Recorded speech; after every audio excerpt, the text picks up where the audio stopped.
This is P K Mishra, reasoning faculty wing chapter 12। Students, आज के session में आप सभी का स्वागत है।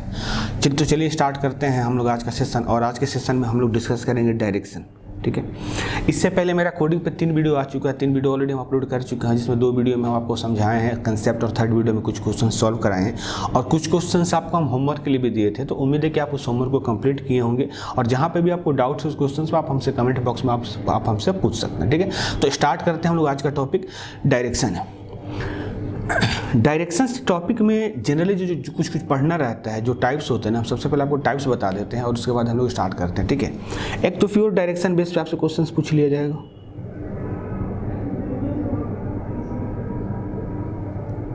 एक आपसे प्योर डायरेक्शन बेस पे क्वेश्चंस आता है, डायरेक्शन बेस्ड क्वेश्चंस आ जाएगा आपके पास। सेकंड इसमें और आपका आएगा डिस्टेंस बेस्ड भी आता है आपके पास। डिस्टेंस बेस्ड क्वेश्चंस भी आपसे पूछ लिया जाता है। साथ ही साथ आपसे इसमें रोटेशन बेस्ड भी क्वेश्चंस आपसे पूछे जाते हैं। रोटेशन बेस्ड क्वेश्चन भी पूछ लिए जाते हैं। और उसके बाद आपसे इसमें शैडो बेस वाले भी क्वेश्चंस आपसे पूछ लिए जाते हैं।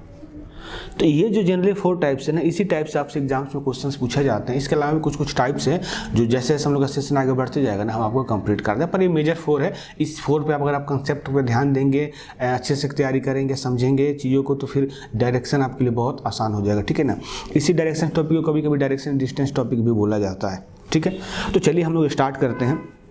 ये तो टाइप था।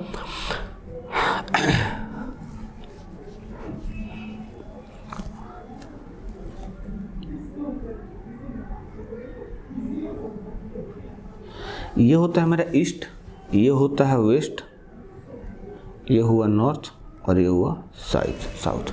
ठीक है, इसको हम लोग ऐसे भी शो करते हैं, ईस्ट, वेस्ट, नॉर्थ और ये साउथ। ये होता है हमारे पास 4 मेन डायरेक्शंस। ये जो होता है हमारे पास 4 मेन डायरेक्शंस होते हैं, ईस्ट, वेस्ट, नॉर्थ और साउथ। इसके अलावा हमारे पास 4 सब डायरेक्शंस भी होते हैं। जैसे नॉर्थ ईस्ट हो गया, ये नॉर्थ वेस्ट हो गया, ये साउथ वेस्ट हो गया और ये साउथ ईस्ट हो गया। तो हमारे पास जो सब डायरेक्शंस भी होते हैं वो कितने होते हैं जी? 4 होते हैं। तो टोटल हमारे पास कितने डायरेक्शंस हो गए? टोटल 8 डायरेक्शंस हो गए। 4 आपके मेन डायरेक्शंस हो गए और 4 कौन से हो गए जी? आपके सब डायरेक्शंस हो गए।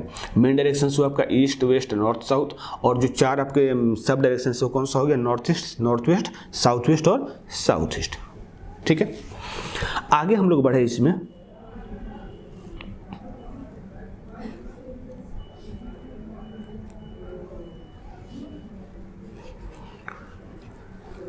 तो देखो,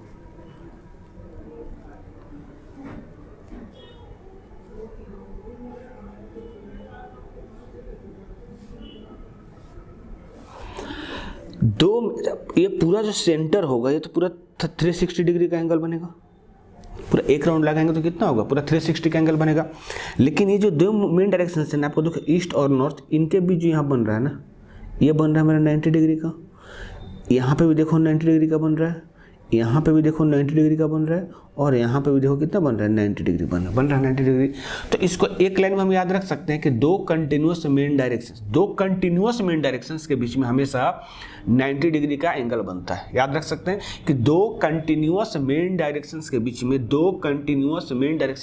में कितने डिग्री का एंगल बनता है जी? 90 डिग्री का एंगल बनता है। कंटिन्यूअस 2 डायरेक्शंस होना चाहिए, या तो ईस्ट नॉर्थ होना चाहिए या फिर साउथ ईस्ट होना चाहिए, या तो वेस्ट साउथ होना चाहिए या फिर साउथ वेस्ट नॉर्थ होना चाहिए, या फिर नॉर्थ ईस्ट होना चाहिए। 2 कंटिन्यूअस मेन डायरेक्शंस होना चाहिए। ऐसा नहीं कि हम बोल रहे हैं कि 2 कंटिन्यूअस डायरेक्शंस मेन डायरेक्शंस के बीच में 90 डिग्री एंगल बनता है, तो आप कोई भी 2 ले ले, ईस्ट और वेस्ट। ईस्ट और वेस्ट तो 80 का बनेगा ना, क्योंकि 90 है और 90 है। 2 कंटिन्यूअस मेन डायरेक्शंस होना चाहिए, तो उसमें कितना बनता है जी? 90 डिग्री का एंगल बनता है। यहां तक क्लियर है?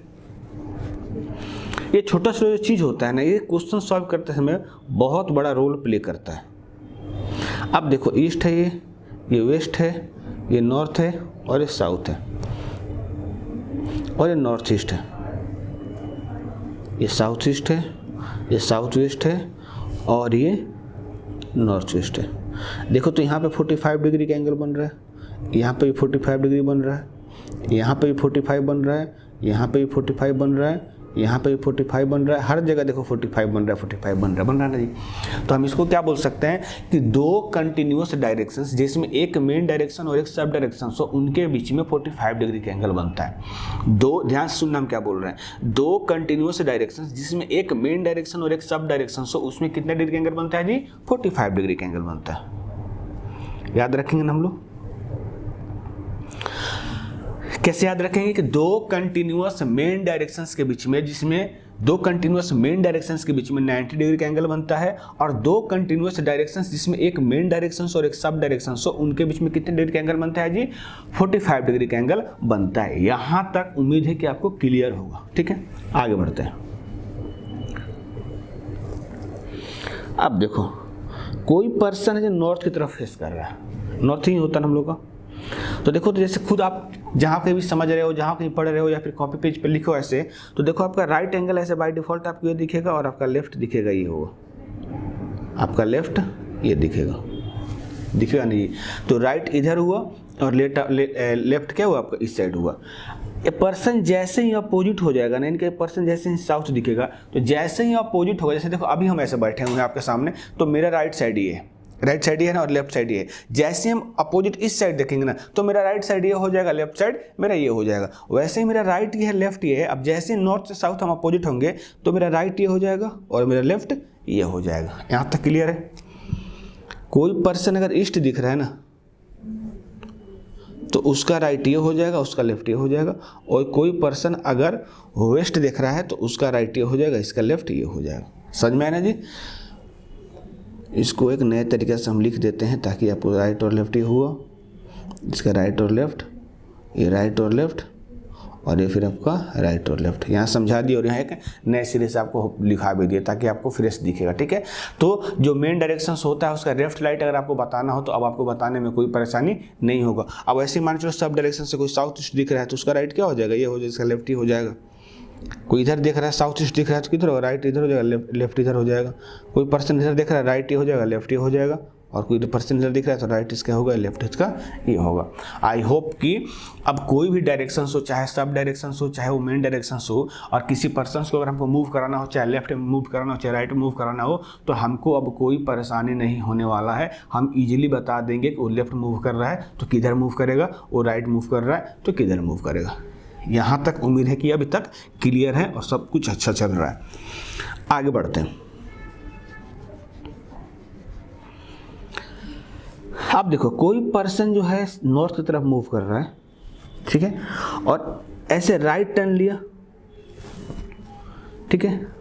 अच्छा, उससे पहले एक चीज समझो, मान चलो कोई पर्सन है जो अपने घर से निकलता है और नॉर्थ की तरफ ट्रेवल करता है, ठीक है ना। कोई पर्सन अपने घर से निकलता है और नॉर्थ की तरफ ट्रेवल करता है, और फिर बोला जा रहा है कि नाउ ही टर्न्स राइट, बोला जा रहा है कि नाउ ही टर्न्स राइट। अब देखो, यहाँ चल रहा है, यहाँ राइट टर्न लेता है, तो राइट टर्न लेता है, तो इसका मतलब ये थोड़ी कि रोड खत्म हो जाएगा। रोड तो आगे चलती रहेगा ना, रोड कभी खत्म होता है? कभी खत्म नहीं होता, तो रोड तो ऐसे चलते रहता। अब बोला जा रहा है कि नाउ ही टर्न्स राइट, तो टर्न्स राइट करेगा तो ऐसे जाएगा तो भी राइट हुआ, इधर आ रहा है तो भी राइट हो रहा है, इधर जा रहा है तो भी राइट हो रहा है, तीनों डायरेक्शंस में जा रहा है। अगर ऐसे को हम बेस ऐसे ले लें, ऐसे अगर हम बेस ले लें, तो देखो, तो एक बार इसका कौन सा आ रहा है मेरे पास? नॉर्थ ईस्ट भी आ रहा है, एक बार ईस्ट भी आ रहा है, एक बार साउथ ईस्ट भी आ रहा है ना। इधर मूव भी तो राइट, ये भी तो मूव किया तो राइट ही मूव किया, इधर भी मूव किया तो राइट मूव किया, इधर भी मूव किया तो राइट मूव किया। ये तो तीनों डायरेक्शंस बन रहा है ना, तीनों पॉसिबिलिटी बन रहा है, तीनों पॉसिबिलिटी बन रहा है ना। पर एक चीज आप ध्यान में रखना, एक चीज ध्यान में रखना कि जब कोई पर्सन किसी भी डायरेक्शन से मूव करता है, चाहे वो लेफ्ट मूव करे, चाहे वो राइट मूव करे, चाहे वो लेफ्ट मूव करे, चाहे वो राइट मूव करे, और अगर कोई डायरेक्शंस नहीं दिया है, चाहे कोई पर्सन लेफ्ट मूव कर रहा हो चाहे राइट मूव कर रहा हो, और ये नहीं एंगल मेंशन है कि कितना डिग्री पे वो टर्न कर रहा है, तो बाय डिफॉल्ट हम उसको 90 डिग्री लेते हैं। तो बाय डिफॉल्ट हम उसको एज्यूम करते हैं कि वो 90 डिग्री पर टर्न ले रहा है। हम क्या बोल रहे हैं कि जब कोई पर्सन किसी भी डायरेक्शंस में चल रहा हो, चाहे वो मेन डायरेक्शंस में चल रहा हो, चाहे वो सब डायरेक्शंस में चल रहा हो, चाहे वो मेन डायरेक्शंस में चल रहा हो, चाहे वो सब डायरेक्शंस में चल रहा है, और बोला जा रहा है कि now he turns right, now he turns left, ऐसे कुछ बोलते जा रहा है, ऐसा कुछ वो बोलते जा रहा है। समझ में आ रहा है ना जी? लेकिन एंगल मेंशन नहीं है, तो एंगल मेंशन नहीं है तो बाय डिफॉल्ट हम क्या लेंगे कि वो 90 डिग्री पे टर्न कर रहा हो। कितना पे टर्न कर रहा है? 90 डिग्री पे टर्न कर रहा है। आई होप कि ये वाला भी आपको क्लियर हो गया होगा। अब देखो एक वर्ड इसमें हम लोग का आता है क्लॉकवाइज, दूसरा एक वर्ड इसमें हमको आपको पढ़ने को मिलेगा एंटी क्लॉकवाइज। एक हमको मिला क्लॉकवाइज, दूसरा हमको मिला एंटी क्लॉकवाइज। क्लॉकवाइज का मतलब क्या होता है, घड़ी की दिशा में। एंटी क्लॉकवाइज का मतलब क्या होता है, घड़ी के विपरीत दिशा में। यहाँ से हम लोग मूव कर रहे हैं ना क्लॉकवाइज, यहाँ से भी मूव करेंगे क्लॉकवाइज, क्योंकि घड़ी तो ऐसे ही चलता है ना, घड़ी का चलने का तरीका तो यही होता है ना ऐसे। यहाँ से भी हम मूव कर रहे हैं तो क्लॉकवाइज, ये भी कर रहे हैं तो क्लॉकवाइज, हर जगह की ना। यहाँ से भी देखो ये राइट टर्न लिया, यहाँ से भी राइट टर्न लिया, यहाँ से भी राइट टर्न लिया और यहाँ से भी राइट टर्न लिया। तो यानी हम ये बोल सकते हैं कि क्लॉकवाइज इक्वल टू राइट। अगर कोई पर्सन के बारे में बोला जा रहा है कि he moves clockwise in clockwise directions, कोई पर्सन है जो क्लॉकवाइज डायरेक्शन से मूव कर रहा है, इसका मतलब क्या हुआ कि वो राइट साइड में आपका मूव कर रहा है। और एंटी क्लॉकवाइज का मतलब देखो ऐसे मूव करेगा यहाँ से, यानी कि लेफ्ट जा रहा है, ऐसे मूव करेगा यानी कि लेफ्ट जा रहा है, ऐसे मूव करेगा यानी कि लेफ्ट जा रहा है, और ऐसे मूव करेगा यानी कि लेफ्ट जा रहा है। तो कोई पर्सन अगर लेफ्ट मूव करता है, इसका मतलब क्या होता है कि वो एंटी क्लॉकवाइज में मूव कर रहा है। क्लियर हुआ, क्लियर हो गया ना। क्लॉकवाइज एंटी क्लॉकवाइज बहुत लोगों को डाउट हो जाता है, ठीक है ना। तो आप इसको एक लाइन में रट्टा मार लो, clockwise equal to right, anticlockwise equal to left, clockwise equal to right, anticlockwise equal to left. यहाँ तक क्लियर होगा, उम्मीद है कि यहाँ तक क्लियर होगा।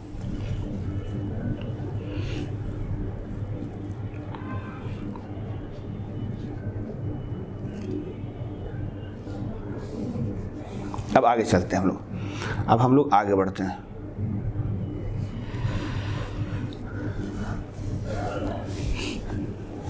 हम बोल रहे हैं कि A is to east of B। हम बोल रहे हैं कि A is to east of B, यानी कि A जो है वो B के ईस्ट में है। तो यानी B अगर यहाँ होगा तो A क्या होगा, इधर ईस्ट में होगा। हम बोल रहे हैं A is to east of B, इसका मतलब क्या हुआ कि B यहाँ पे है तो इधर होगा। फिर आगे हमको बोला जा रहा है कि C is to south of B, तो C यहाँ पे आएगा। साउथ इधर ही होता है ना, पढ़े ना हम लोग, ईस्ट वेस्ट नॉर्थ और साउथ, अभी पढ़े हम लोग। अब हमसे पूछा जाए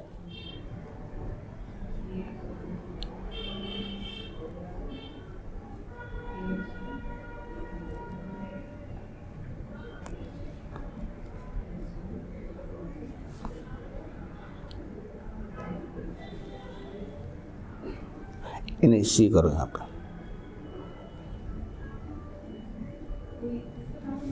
then C is in which direction with respect of A। अब हमसे पूछा गया कि then C is in which direction with respect of A। अब बोला जा रहा है कि C का जो डायरेक्शन है ना वो A के रिस्पेक्ट में किधर है, तो A यहाँ पे है ना, तो हम क्या करेंगे, इसको सेंटर मान लेंगे। जो बाद में पर्सन रहता है ना, ABC क्या है, एक ऑब्जेक्ट से एक पर्सन है, तो जो बाद वाला पर्सन होता है ना उसको हम लोग क्या करते हैं, हम लोग ऑब्जेक्ट्स मान लेते हैं। तो एक ऑब्जेक्ट्स मानेंगे तो C क्या हो जाएगा, C हो जाएगा मेरा साउथ वेस्ट। ये साउथ वेस्ट होता है ना, वेस्ट होता है और ये साउथ होता है, तो क्या आंसर हो जाएगा जी, साउथ वेस्ट। समझ में आया ना।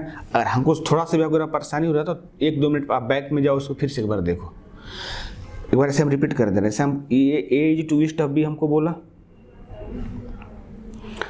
A is to east of B, तो A को यहाँ रखे B। जो बाद वाला ऑब्जेक्ट्स होता है, जो बाद वाला पर्सन होता है उसको हम लोग हमेशा उसको सेंटर मानते हैं। तो जैसे B को यहाँ सेंटर मानेंगे तो बोला कि A जो है B के ईस्ट में है, तो अगर B को हमेशा सेंटर मानेंगे तो देखो A मेरे ईस्ट में हो जा रहा है ना, ठीक है ना। वैसे ही बोला गया कि C is to south of B। अब बोला गया कि C is south of B, C जो है B के साउथ में, तो B बाद में आ रहा है ना, तो B को क्या करेंगे हम लोग, सेंटर मानेंगे। तो B को हम लोग ऐसा सेंटर मानेंगे, देखो, तो C साउथ में हो गया। अब हमसे पूछा जा रहा है कि then C is in which direction with respect of आप रिस्पेक्ट ऑफ A। अब बोला जा रहा है कि बताओ, आपको ये बताना है कि C जो एक रिस्पेक्ट में किधर है। तो A बाद में आ रहा है ना, तो A बाद में आ रहा है तो हम क्या करेंगे, A को ऐसे सेंटर मान लेंगे। हम क्या करेंगे, A को ऐसे सेंटर मान लेंगे। तो A को जैसे ही सेंटर मानेंगे तो हमको पता है ईस्ट ये होता है, वेस्ट ये होता है, नॉर्थ ये है और साउथ ये है, तो क्या हो जाएगा, साउथ वेस्ट। C जो है एक किधर है, किस डायरेक्शन में जी, साउथ वेस्ट में है। चलिए यहाँ तक क्लियर हो गया।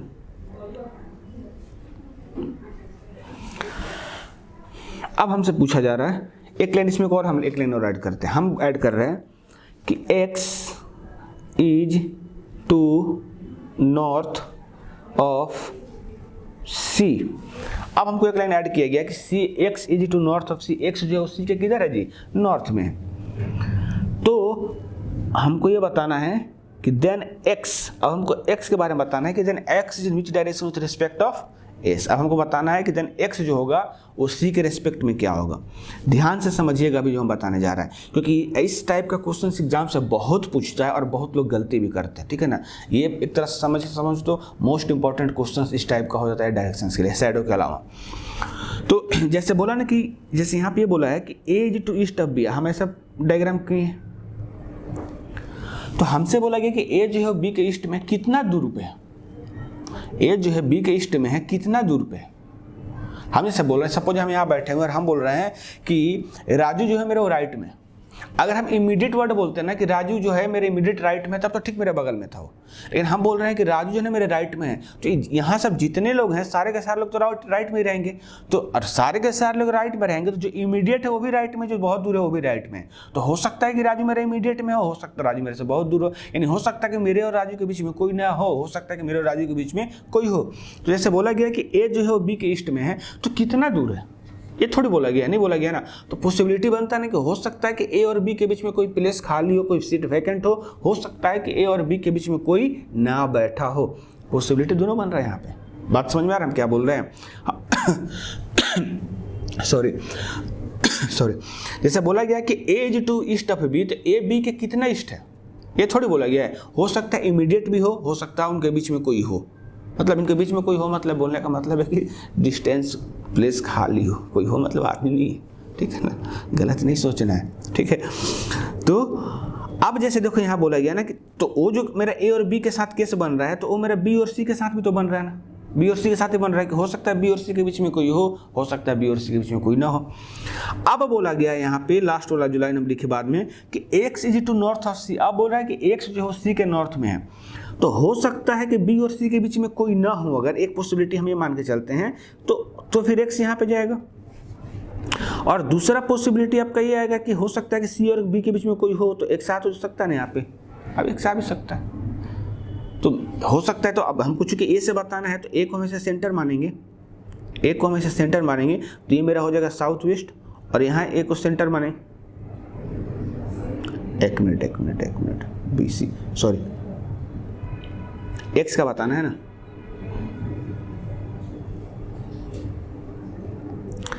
एक बार हम उसका एक को सेंटर मानेंगे तो एक्स मेरा क्या हो जाएगा, ये मेरा नॉर्थ होता है और ये मेरा वेस्ट होता है, तो नॉर्थ वेस्ट हो जाएगा। और एक बार यहाँ जब हम लोग मानेंगे तो क्या हो जाएगा, ये साउथ होता है और ये मेरा वेस्ट होता है, यानी कि साउथ वेस्ट हो जाएगा। दो आंसर होगा। अब बहुत लोगों को ये लगता है कि सर जब आप बोल रहे हैं कि इनके मतलब एक्स जो है सी के नॉर्थ में है, तो एक्स यहाँ भी तो हो सकता है, कैसे होगा? आप किसी को रिप्लेस नहीं कर सकते, आप किसी को रिप्लेस नहीं कर सकते। और एक चीज़ आप हमेशा ध्यान में रखिएगा, एक चीज़ कि ये जो स्ट्रेट लाइन होता है ना, ये जो स्ट्रेट लाइन होता है, ये जो होता है वो मेन डायरेक्शंस होता है स्ट्रेट लाइन पे। जैसे ही थोड़ा सा आगे पीछे चलता है ना, इससे जैसे मान चलो आपका जो बोलने का मतलब ये कि जो सब डायरेक्शंस होता है ना वो यहाँ से लेकर यहाँ तक का एरिया कवर करता है। सब डायरेक्शन जो होता है ना वो यहाँ से लेकर यहाँ तक एरिया कवर करता है, ये यहाँ से यहाँ करता है और यहाँ से यहाँ करता है। सब डायरेक्शन जो होता है पूरे ज़्यादा एरिया कवर करता है। ऐसे बोलने के लिए तो 45 डिग्री एंगल बनता है, लेकिन पूरा एरिया कवर करता है वाला। और मेन डायरेक्शन में क्या होता है कि जो स्ट्रेट लाइन होता है ना, वो स्ट्रेट लाइन वाला ही मेन डायरेक्शन होता है। थोड़ा सा भी लेफ्ट राइट जैसे मूव करता है ना, वो क्या हो जाता है मेरा, वो हो जाता है मेरा सब डायरेक्शंस, और स्ट्रेट लाइन जो होता है वो चला जाता है। ठीक है, तो ये कुछ कंसेप्ट था जो हम लोग आज के क्लास में डिस्कस किए हैं। और अगले क्लास में हम लोग आएंगे जहां हम लोग शैडो वाले क्वेश्चंस भी आपको बताएंगे कि शैडो वाले क्वेश्चंस कैसे सॉल्व करेंगे। शैडो वाले क्वेश्चंस को हम लोग दो तरीके से सॉल्व करेंगे। शैडो वाले क्वेश्चंस को दो तरीके से, एक तो करेंगे पूरा बेसिक के साथ कि बेस से कैसे आपको समझ में आए, बेसिक कंसेप्ट आपको कैसे समझ में आए। फिर उसके बाद हम लोग उसको सॉल्व करेंगे बिना पेन पेपर का, ऐसे देखेंगे और कुछ वर्ड पकड़ के हम बताएंगे आपको कौन सा वर्ड के साथ आपको कंटिन्यू करना है। फिर बड़ी आसानी से आप उस क्वेश्चन को सॉल्व कर लेंगे। शैडो दिखने में होता है बहुत टफ, लेकिन एक बार कंसेप्ट अगर हम समझा दें तो बता रहे हैं कि बहुत आसान हो जाएगा। ठीक है, तो ये डायरेक्शंस पे मेरा पहला वीडियो था। इससे पहले हम कोडिंग डिकोडिंग पे हम वीडियो ऑलरेडी अपलोडेड कर चुके हैं और ऐसे मेरा आते रहेगा। ठीक है ना, वीडियो आते रहेगा। और हम लोग का जो विंग्स आफ्टर 12 जो यूट्यूब चैनल है, तो उस पर ऑलरेडी हर फैकल्टी का, चाहे मैथ के फैकल्टी हो, चाहे इंग्लिश के फैकल्टी हो, चाहे मेरा रीजनिंग है, चाहे इंग्लिश से हर एक फैकल्टी का अपना प्लेलिस्ट बना हुआ है। वहाँ पे अब जाके आप वीडियो स्टार्टिंग से देखिए, वहाँ पे आप वीडियो आप स्टार्टिंग से देखिए। और हमारा ऑफलाइन क्लासेस भी चल रहे हैं जमशेदपुर में, आप आएँ और वहाँ पे एडमिशन लें और डिटेल में आप और नॉलेज ले, ठीक है। और कोई भी डाउट्स होता है तो प्लीज़ आप हमसे कमेंट बॉक्स करें, कमेंट में हमको पूछें, हम बताएंगे आपको कुछ भी, किसी भी तरह कोई डाउट होता है, ठीक है। तो मिलते हैं हम लोग अगले वीडियो में, तब तक के लिए थैंक यू सो मच। और प्लीज़ लाइक एंड शेयर करना ज़रूरी है, बड़ी मेहनत लगता है। बाय, सी, पीस आउट।